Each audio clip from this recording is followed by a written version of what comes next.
Chapter 48 A True Friend.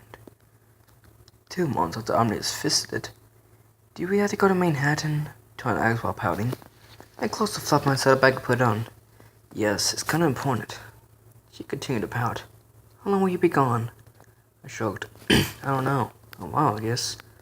She turned her hind legs to point her stomach. Better not be gone too long. It's only 3 more months before it's born. I chuckled and rubbed her stomach. Don't worry, Ty. I'll be back way before it's born. She came down to her force to rub her hoods on my in a tight hug. I'm going to miss you. I returned her hug. I'll miss you too, Twy. Be good and keep up your studies. She stepped back and chuckled. Of course. I walked up to the mirror and made sure I hadn't forgotten anything. I was not wearing my usual black clothes. I was stripped down to just my goggles. Then I went to the door. See you, Twy. Love you. Love you too, she said from behind me. I smiled out the door into the streets of Canterlot. I then spoke to myself. I didn't have to go to Manhattan. I just really wanted to see it. After all, it did look pretty nice in the show. I began walking down the street to my first destination. Father may not be coming with me, but I'm not going alone. You see, over the past 2 months, I've made a new friend. I was walking through Caroline alone one afternoon and came upon the mayor being made fun of by a few high-class ponies. I became instantly mad at them and defended the poor pony.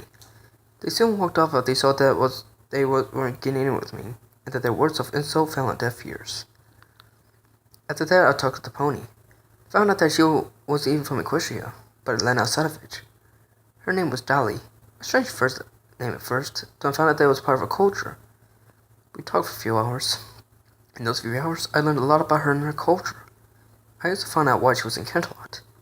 Apparently, she couldn't pay the driver of chariot enough bid for a full trip, and he just dumped her here. She didn't know any of the ponies, and was made fun of the way she looked. That's when I came in. She was a nice pony. A little strange at times, but nice all the same. As for looks, she was a light brown earth pony. Her mane and tail was light greenish blue with light orange highlights. Her mane was long and went down the left side of her head, coming down to her knee. Her tail was slightly puffy and sort of long. Her eye was different from other ponies. Looked like Reddy's in a way. Her eye was also deep violet. Her key mark was a blue microphone with 2 music notes on either side. She also sometimes wore 2 thin bracelets on her left hoof. After I found out that she didn't have a place to live, I talked to Frederick. It was kind enough to get her a house of her own. As time went on, me and Dolly became great friends. Strangely, I was better friends with her than most of the bronies.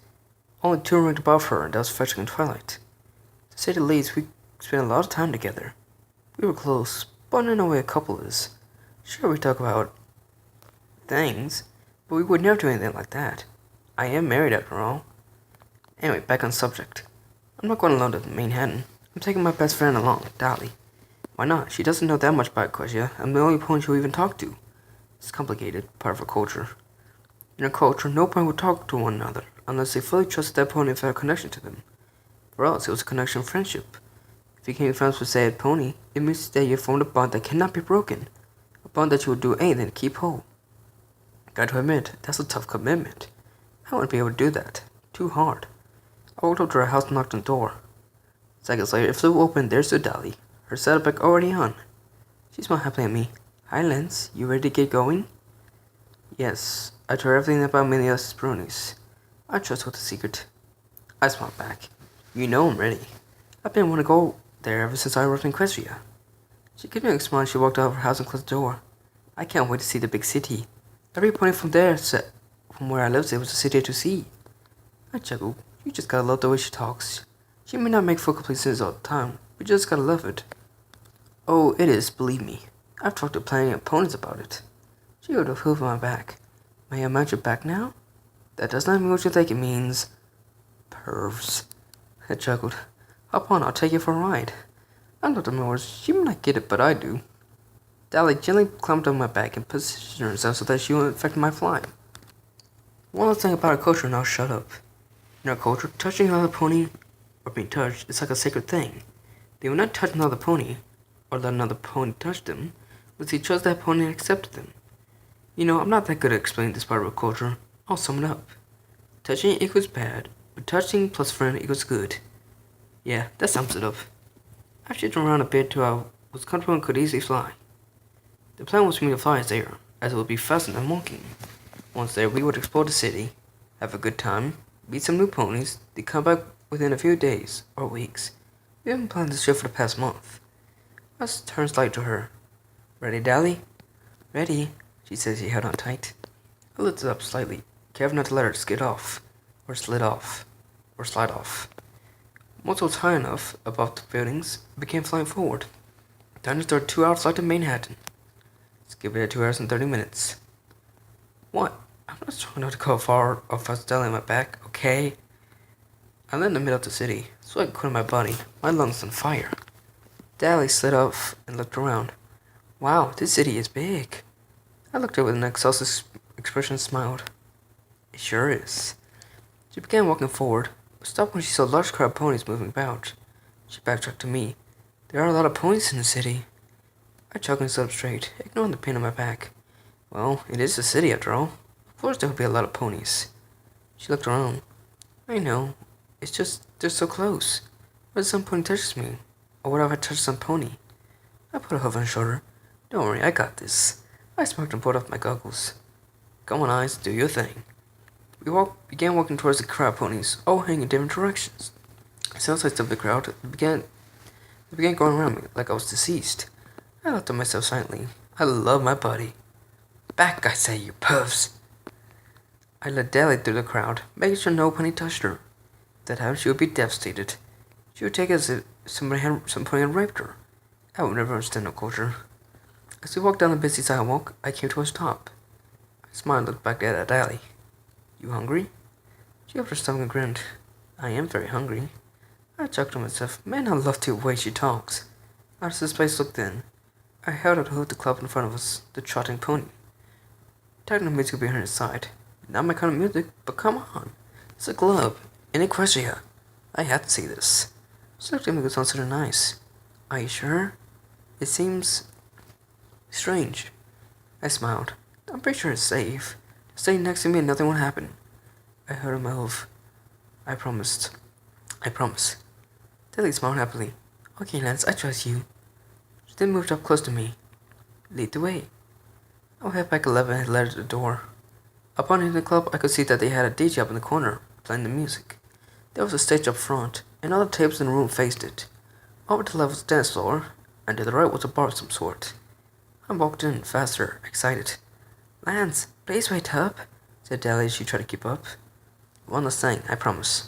Dally isn't what you would call athletic. She can't run a quarter of a mile without needing to take a break. Where she's from, all the mayors do is stay home and help the family. In her case, she did chores for her family. I stopped and let her catch up. I'm so sorry, Dally. I didn't mean to leave you behind.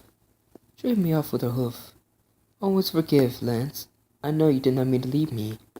Nothing happened, so there's nothing to be sorry about. I let out a sigh of relief. Shall we get a table? They may be doing a show or something.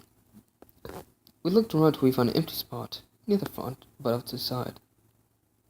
After a few minutes of sitting there, and also a sign up on the stage. I squinted my eyes, trying to read it. I then zoomed in with my goggles and read the sign. When I did, my mouth dropped. It read, Tonight's performance stars the great and powerful Trixie. I faced with. Out of all the clubs, I chose the one with her. Well, at least I know where she went after the episode Ghostbusters. I looked at the bar and rubbed my chin. I then looked at Ellie. Do you want me to get you something to eat? She nodded. Yes, please. I chuckled and stood. I'll be right back then. Her eyes went with shock. Please don't leave me here alone. I patted her health. Dally, I'll be right over there, see? I pointed the bar. I'll keep my eye on you, I promise. She took a deep breath and nodded. I walked over to the bar and took a seat. The stand behind the bar walked up. What would you like today? He looked at me, a look of surprise and confusion. I sighed. I'm a Pegasus. A Saber Pegasus, if you prefer. I would like a daily sandwich and a hamburger. Although, 2 large ciders. No, as he looked at me. Okay then, wait for us to bring it out. I opened my cider bag. Price? 40 bits, he says he turned from me. My mouth hung open in surprise. 40 bits? This food better tastes like fucking rainbows. I wonder what a rainbow tastes like. I'll ask Dash when I get back. After a few minutes of walking, he brought out the food and drinks. Here you go. Also, did you hear about the large storm coming in? It's supposed to be huge. I chuckled. I've seen big storms in my life. I then placed the 4 bits on the table and picked up the tray in my mouth. Which I don't know how, but I was able to keep it bounced all the way back to our table. I set it down and handed her the daisy sandwich. There you go, and here's your cider, I said as I placed the cider in front of her. I then sat down and licked my lips. This was going to be good. I picked up the hamburger and took a bite. I nodded and took another bite. I've come to a conclusion. That tastes so much better than this tastes so much better than a rainbow. Dave looked at me in confusion. What? I laughed. I'm sorry, just something I was thinking. She shrugged and finished up her food and drink. Wait, she's already done? Damn, he's fast when she's hungry. I then pushed all of my hamburger into my mouth and washed it down with my cider. Oh yeah, so worth 40 bits. Suddenly behind me, I heard a very familiar beat begin to play. Come on, come on, come and witness the amazing magic of the great and powerful Trixie. A poof was heard as the smoke screen appeared for a second before disappearing. There stood Trixie. Watch in awe as the great and powerful Trixie performs the most spectacular feats of magic ever witnessed by Pony Eyes. I drew down my face. Why? Why does the universe hate me? Dad looked at me concerned. Lance, are you alright? I nodded. I'm okay. I just hate this magician. She looked up at Trixie, who was still boasting. I can see why. I chuckled. Yeah, I had the worst luck ever, huh? She shook her head. Not at all. You're very lucky. I was an eyebrow. How am I, the point that allows me to have kids, foes, lucky? She gestured to my wedding bracelet. You're married to a wonderful man. You are very lucky. I looked at the wedding bracelet and smiled. I guess I do have some good luck. Thanks, Ellie. You're true. Hey, the grandpa Trixie is talking. You must listen to her, said Trixie with noise in her voice. I turned to see that she was looking straight at me. Okay, that's it. The great and powerful Trixie. Really? You're not that great or powerful. You're being a full scale of magic against Twilight Sparkle, the student Princess Celestia. Trixie sighed to it and she jumped off the stage and marched right up to me. It was a cheat. Trixie could have easily been that wicked, nutty Twilight Sparkle, but chose not to. I stood and glared at her. Yeah, says a bitch with a loud mouth. Face it, Trixie, you're nothing more than a poser. Twilight is the real deal. Am I rapping? That's strange, even for me. Trixie looked me up and down. Trixie thinks you are lying. Trixie believes that you have met Twilight Sparkle. I heard my hood of wedding bracelet. Well, Trixie is wrong. You know why? Because I'm married to Twilight. I know that she can kick your flank in a magic duel any day. What is wrong with me? Trixie was taken back on my words. You're married to that failure Twilight Sparkle? This is too rich for Trixie to handle.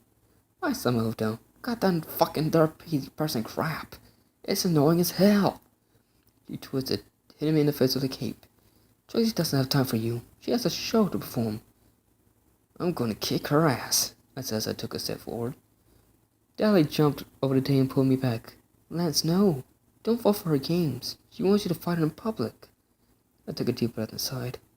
I guess you're right. Can we please leave? She nodded. I would think it best. As she stood, the sound of thunder could be heard in the distance. That bartender was right. There's a storm coming. Sounds big, too. An hour and 14 minutes later, the Sleeping Stallion Hotel. I looked out the window at the storm, the rain coming down heavily. The loud boom of thunder and the loud cracks of lightning made me flinch every time. This, by far, was the worst storm I've ever been in. I turned into two beds, mine and Dally's. I could see the large slump in her bed where she was hiding under the covers.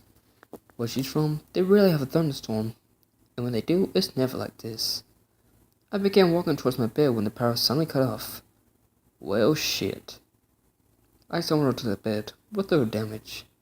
Okay, I hit my head in the wall and fell face first on the floor before I made it to bed. I climbed in, the thunder and lightning only getting worse. When a loud and sharp crack of lightning was heard, I heard Dally give a yelp of surprise. You okay, Dally?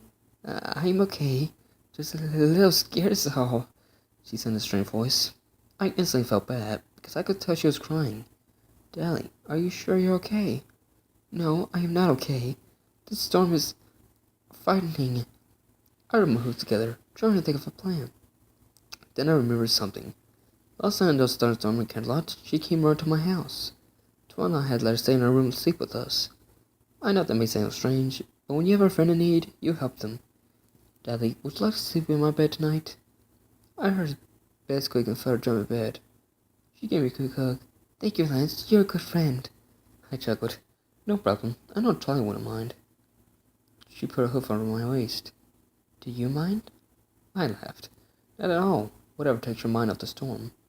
She hugged my body tightly, which I would hate if this was another pony. I only had tried to do this, but seeing as Stella needs some pony to hold, I'll let it be. I lay there in the dark, feeling her flinch every time lightning struck.